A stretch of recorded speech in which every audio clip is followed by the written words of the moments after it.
So I was originally excited for this video, and then I noticed one thing.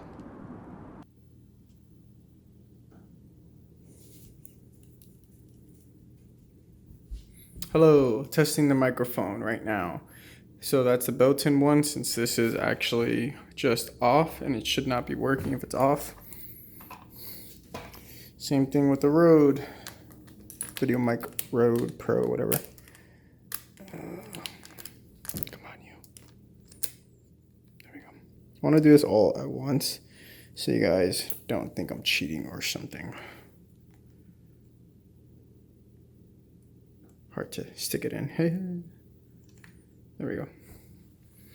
All right, microphone clearly off, and it's still recording audio levels. And yeah, that's basically my life story with this camera, which kind of sucks. So the point of this video is still going to be about why you shouldn't buy the 16-35 G Master. So there's plenty of reasons why you should not get this lens.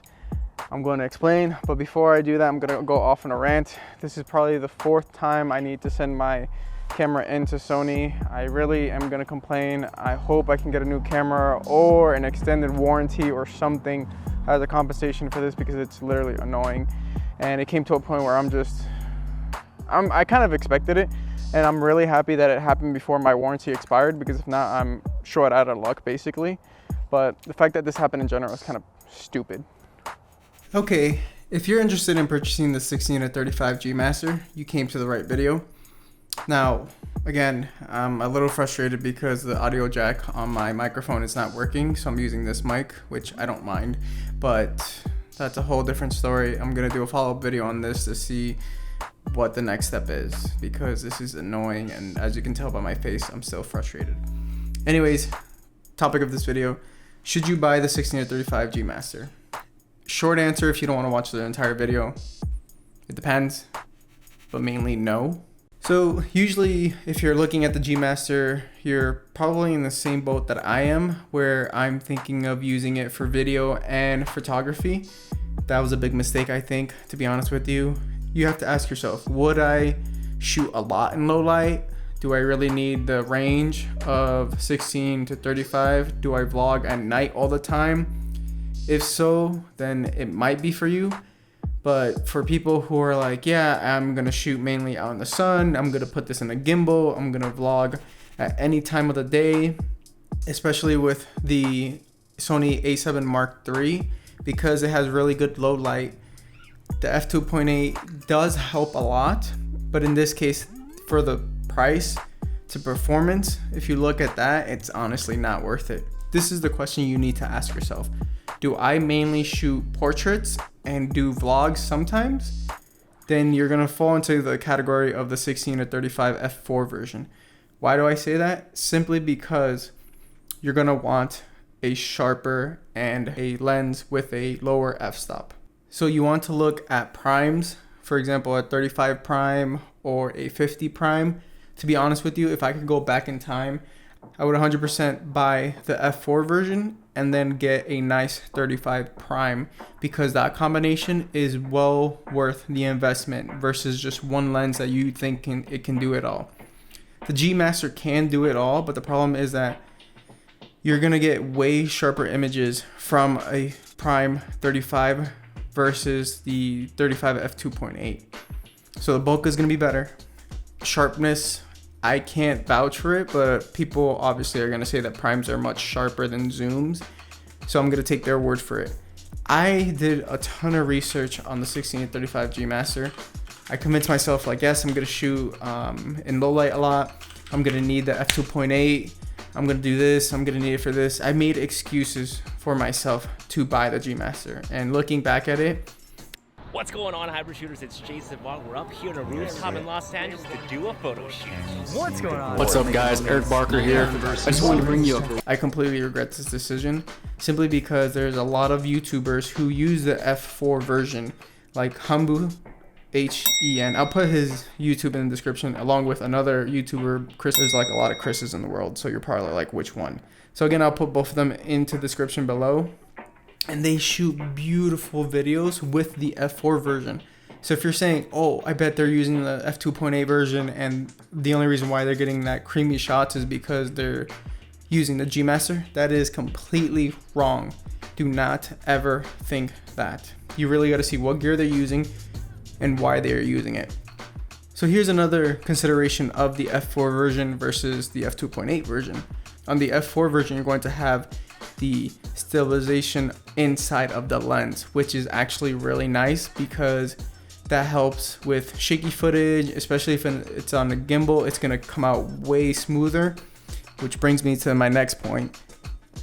Gimbal. If you're going to put this on a gimbal, obviously, yes, you can put it on any of the heavier payload gimbals, the Xeon Crane 2, the Moza Air 2, the DJI Ronin S. But if you have a Crane Plus and you do not want to put the money into another gimbal, perfect. Don't just get the f4 version. It's way lighter than the G Master. Also, if you're vlogging, picture this. If I'm vlogging, this gets tiring. I usually hold it with two of them because obviously I got baby hands and I can't fully grip it. So it's a heavy lens. I'm not gonna lie to you. Like at first I was just like, I lift. I don't care about how heavy it is. Boy, was I wrong. Now here's the thing. If you shoot a lot of portraits, definitely do not get this lens because you want a prime lens. Prime lenses are so beautiful for portraits. I never knew how great they were until I finally got my hands on one. It makes a world of a difference. So if you're looking at doing a hybrid, one lens that does it all, you're not gonna get it. I will definitely steer you away from the 16 or 35 G Master and just get two lenses. If you have the money to drop and you have $2,000, you wanna make sure you're using your money very efficiently. Again, 16 or 35 f4 along with the 35 prime. This lens will not do it all. No matter how many people say this lens is super sharp, it can do it all. Honestly, half the time I feel like they're just trying to get on Sony's nice side, which obviously I'm not. Again, if I could go back in time, look at my finances, and I had the money to put into the G Master. If you get a 16 to 35 f4 and a 35 prime, and both of them are on sale, they will not cost more than $100 more than just the G Master. That is definitely the investment you want to go in. You can even use the 35 on a gimbal, and since it's a prime lens, it's going to be super sharp and very nice for you, especially if you're indoors. Also, if you shoot handheld a lot, definitely want that stabilization on the lens itself. It's only going to help you. Anyways, I wanted to make this video very brief because I have a lot of things to edit, and I just wanted to get this video out to you guys. And then I noticed that Potato Jet just put up another video like 2 weeks ago on the same exact topic, debating between the f2.8 version and the f4 version. Just get the f4 version. If you have any questions, please feel free to DM me on Instagram, Marlon Edits. Go ahead in the comments below and just write something up and ask me anything. But I'm gonna convince you to not get the G Master. If you have the money and you're just like, I want the best of the best, by all means, buy the G Master. By all means. Sorry guys, while I was editing this video, I actually remembered a couple things. There's an Instagram person by the name of I am Tam Lam. Sorry if I butchered it, but he just made a post. I'm gonna put it on the screen, you're gonna see.